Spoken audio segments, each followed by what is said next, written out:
Hello everyone, so today you will be learning with EJ. So we will be discussing curriculum implementation.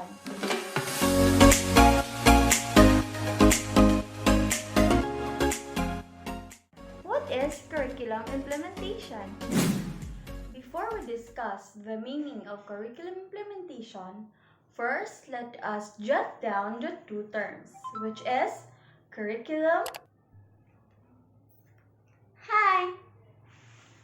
Curriculum is the central guide for educators to know what is essential for teaching and learning. Bye. And implementation. Hi! While implementation is the carrying out or execution. Bye. Okay, so curriculum and implementation, if put together, means putting into practice the written curriculum that has been designed in the syllabi, course of study, curricular guides, and subjects. It is the process wherein the learners acquire the planned or intended knowledge, skills, and attitudes.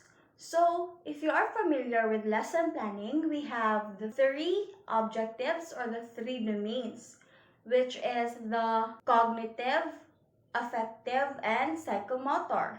So, if you have listened to the definition I have stated earlier, curriculum implementation is the process wherein the learners acquired the planned or intended knowledge, which refers to cognitive, skills, which refers to psychomotor objective, and attitudes that refers to the affective objective. Now, this is the reasons why lesson planning is very crucial and should have a thorough process in creating a lesson plan. So, hindi po basta-basta ginagawa ng mga professors or ng teachers natin ang lesson plan. So for us to have a little bit of an interaction with one another in this video, I have a question for you. So the question goes like this. What do you think is the reason why teachers teach? Or what is the main reason why our teachers teach? So if you have answered it is their profession, yes, it is their job to teach students. It is their obligation and responsibility to teach us, well, of course. If you have answered it is their passion, yes, because some of us here in the educational field think of the course of education, no matter what the major is that we are passionate about teaching. We want to teach. So it is also true.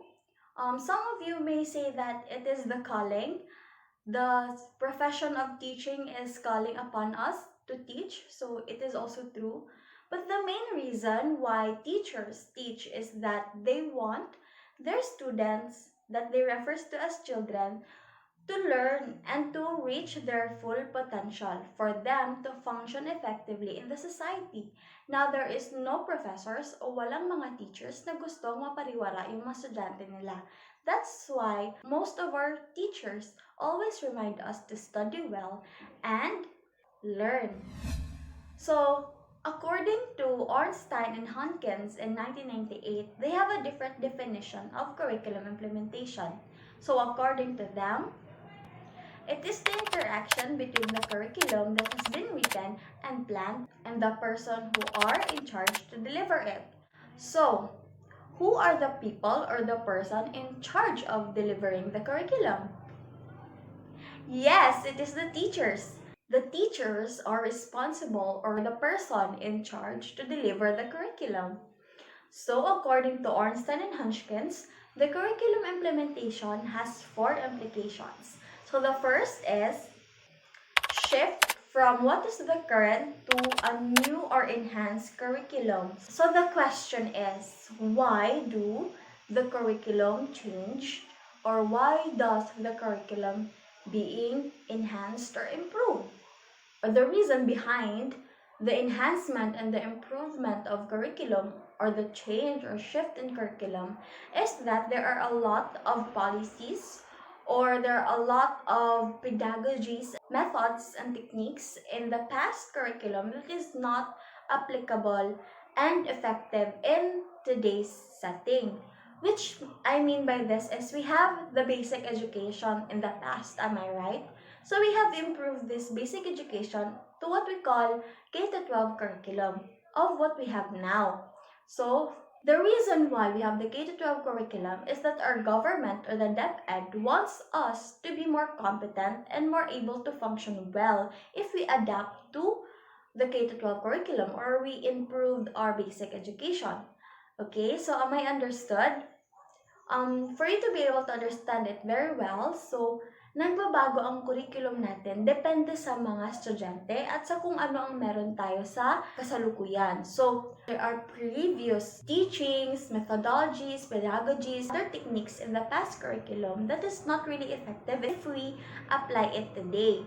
So, this first implication will lead us to the second implication, which is the change in knowledge, actions, and attitudes of the person involved. So this is also related. Why? The reason behind why the curriculum is being enhanced and improved because we need the curriculum to be effective to those who are going to be delivered it to. Kay sino ba i-deliver or kay sino ba i-implement ang curriculum? Diba sa mga estudyante? So, depende sa mga estudyante, kaya po tayo nagbabago ng curriculum. At may mga estudyante po kasi na hindi na po kailangan o hindi applicable yung past curriculum sa type of learning that they have or the skills they have. So, meron po tayong, diba, different types of learners. So, nakadepende po doon ang ating curriculum because if we apply the past curriculum, the students will not be as much as competent if we apply the new curriculum. I hope you get me and understand what I'm talking about. So, let us proceed to the third implication, which is change in behavior using the new strategies and resources. So, all the implications that I will be stating is in relation with one another para hindi kayo malito. So, the third implication states that the change in behavior using the new strategies and resources. So, why? So, are you familiar with B-Max? So yes, yun yung old techniques at old strategies na ginagamit ng mga teachers in the past or in the old curriculum. Now, there are new discovered type of learners, which is they do not function effectively or they do not learn well in just B-Max itself. So, meron na tayong ina-apply o new strategies na ina-apply which is under the new curriculum. Meron na po tayong video presentation, role-playing, student-centered learning, and other types of new strategies and resources for us to teach these students well. Kasi, kaya po masabi ko in the second implication, nakadepende po talaga sa uri ng estudyante at kung anong meron ang estudyante. Okay? I hope you understand me. So, let us proceed to the last implication, the fourth implication, stating that the change in which requires efforts, hence goals, should be achievable. This is the main reason why the lesson plan has an objective. Bakit? Because we want it to be achievable. So, if you are familiar with the SMART, yung paggagawa po ng lesson plan is dapat under the SMART, which is the specific, measurable, achievable, relevant, and time-bound. So if the lesson plan is under the SMART lesson objectives, then the students will have a more meaningful learning. So that's why, going back to what I've said, the main goal of teachers is for their students to reach their full potential and to function effectively and well in the society. In the lesson plan objective, it's not really objective on the classroom setting itself.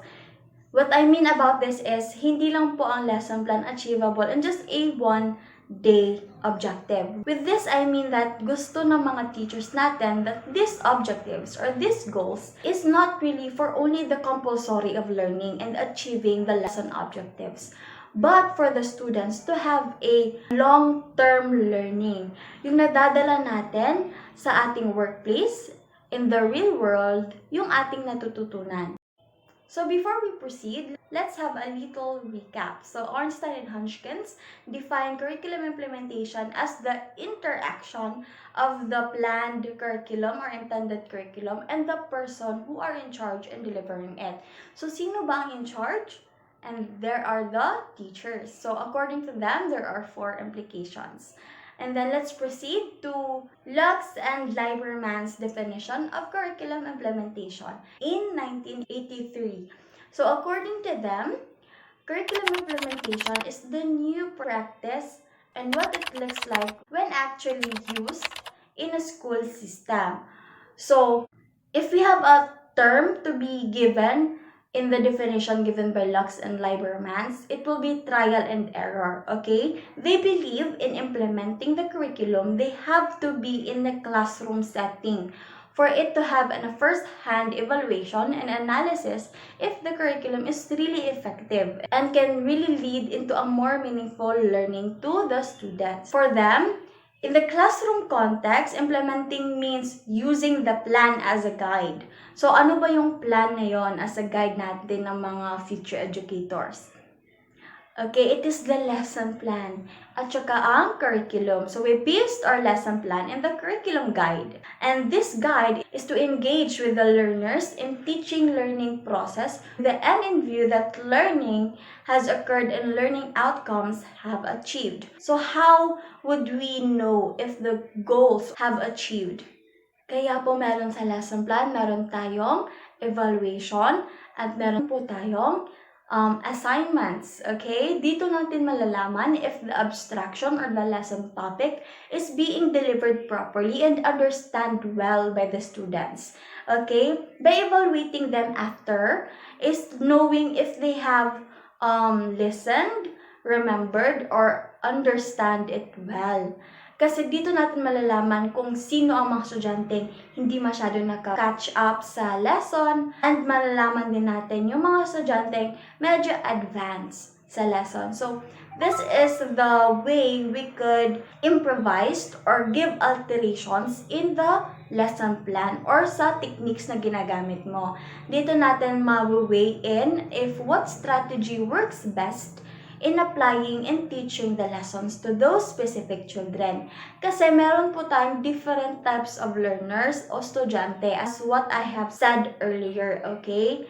So there are auditory learners, meron din po tayong visual learners, and other type of learners. So if we only depend our strategy on one specific learner, on catering only one specific learner, so yung mga ibang estudyante hindi makakatuto o hindi matututo ng maayos kasi it's not their kumbaga it's not their field.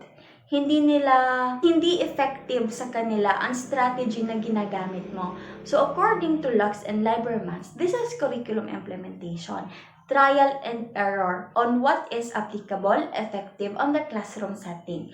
So there are 2 scales which is under the curriculum implementation. The first is in the larger scale. It is putting the curriculum into operation with the different implementing agents. And who are these implementing agents? One of the implementing agents are the teachers and the principals.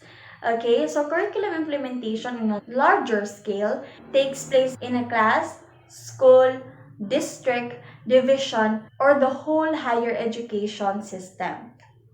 So also we have the higher education itself. It happens for the course, a degree program, the institution, or the whole higher education system. So in higher education, curriculum implementation requires time. Okay, it requires your effort, dedication on what you do. Okay, money.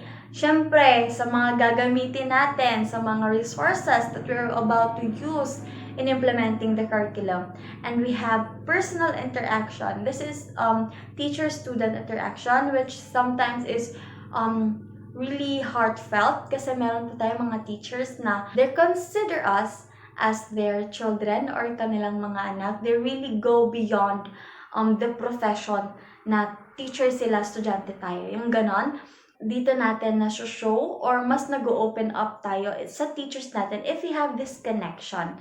if we don't have that kind of intimidating aura na hindi ako lalapit sa professor ko kasi natatakot ako.